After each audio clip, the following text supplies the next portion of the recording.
Good morning. Well, ladies and gentlemen, I'd like to extend a very warm welcome to all of you to this special conference, 50 plus 20 agenda. So exactly, 50 plus 20, what does it add up to? 70, okay. Wow, what is about? It's the passing of 50 years since the last major reform of management education and the 20th anniversary of the 1992 United Nations Real Earth Summit, which called on businesses to practice sustainability. The 50 plus 20 agenda conveys a new vision for management education in order to design and lead businesses to build a better and sustainable world. The topic chosen today, renewing business education in Asia, is a very timely one. I recall in 1970s, when I started my second job in the private sector, that particular corporation insisted us, or the managers, to read a book named Renewal Factors.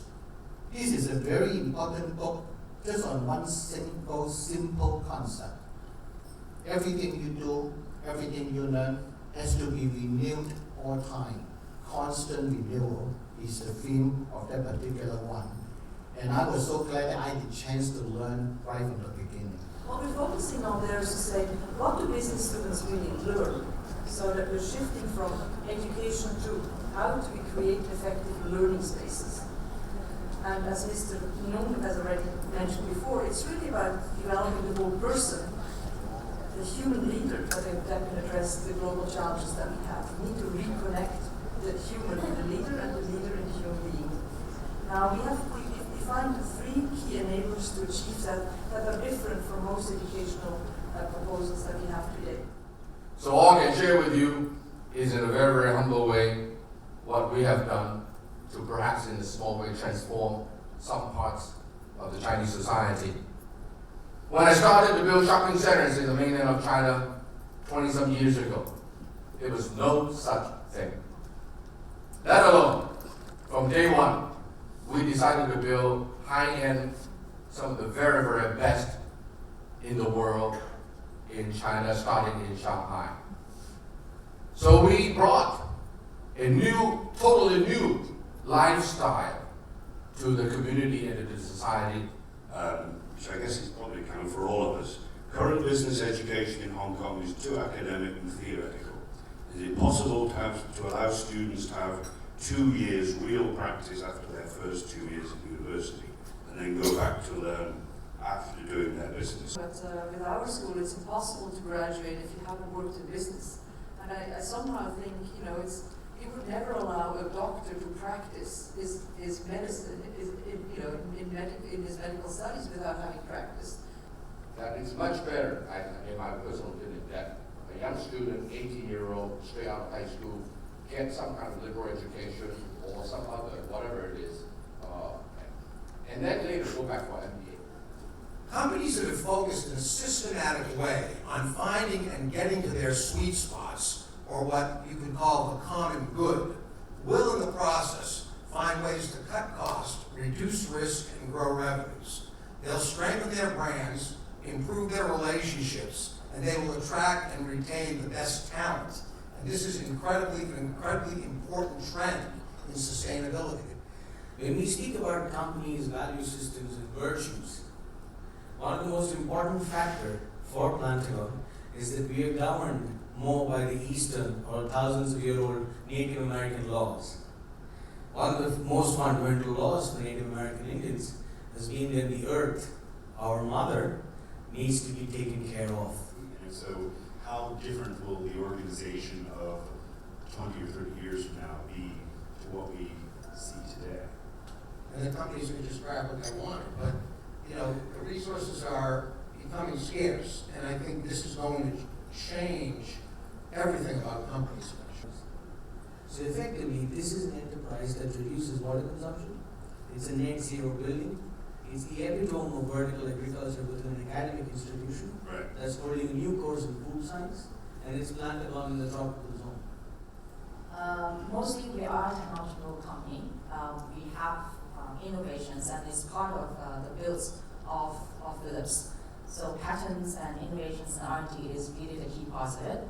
But also we want to look into maintaining recurring businesses. So we look at new business models as well. We have served over hundreds countries in the world.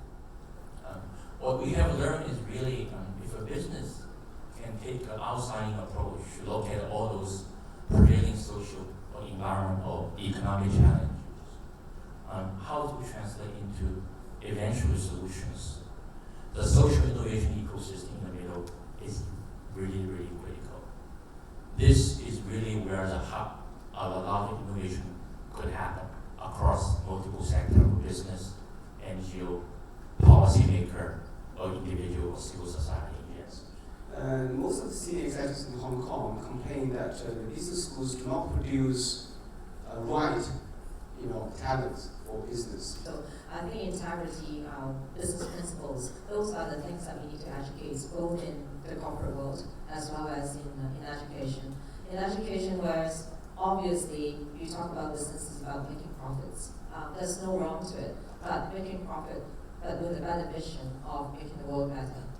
To us, to me personally, education is really trying to teach, cultivate a global citizen, value-driven, world-class learner along the way. These attributes are really the key to prepare for whatever is coming along the way next 10, 50 years. So how do we face this issue that we are facing today and tomorrow? I believe that there are three basic alternatives. The three alternatives are defining a new form that we call sustainable enterprise. The second alternative is trying to developing some disciplines into one converged way of tackling the problem. Or alternatively, or in addition to these two alternatives, we may need to find some common discipline or common approach, a common sort of basis, or a common mechanism that I term as resilience in business education. We have to change the business model of our business schools, and Professor Chu just to think about and to do. We have to change to a socially responsible business model. After all, we are an educational institution with a dual mission of knowledge generation, knowledge creation, and education on business and management. This partnership with business to co-create knowledge and co-develop future business leaders is probably a very, very good one for long-term sustainability. What do you think people would say today business education is? I believe at the end of the day, the road through ethics should lead us to love and respect. So in Asia today, I think we have the golden opportunity to really try to think hard, how should we develop the future business leaders of the world, not only for Asia, right?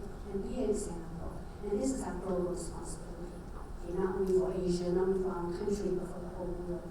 And I would like to invite the four gentlemen, one by one, to give 1, 2, or 3 messages, things that they find extremely relevant that they want to share with you, and after that we will have the discussion. I'd like to focus more on the demand side of the discussion, because we have talked a lot about the supply side of what business schools have been doing in terms of research or what have you. But on the demand side, what about the needs of the students? The business schools tomorrow, whether you have it tomorrow or not, really depends on how you define your vision, how relevant are you to whom. Business schools are the most profitable division of SBU of any university. In order to make more relevancy between the school and business, is one of the way to achieve that is maybe we can try to develop a new business school or new business education model. The business schools, I hope, will rise up and we'll actually assemble teams around these people that will produce derivative outputs that the faculty does not want to produce. That you have podcasts, that you have case studies, that you publish in newspapers, in airline magazines, what managers then read very frequently, things like that. So that research will become team production rather than individual production that is not very heavily controlled as it is right now. Before our meeting comes to a conclusion, I would like to take this opportunity to express our appreciation and gratitude to all of you. I would like to say a big thank you to all the speakers, panel chairs, and discussants. Thank you so much for your sharing and recommendations. Our grateful thanks go to all of you for joining us today and contributing your ideas. Special thanks go to GRLI, the Globally Responsible Leadership Initiative, for helping us all along, especially when we set up the bench project. Your support is invaluable. Thank you, everybody. Have an enjoyable evening and hope to see you again. Thank you.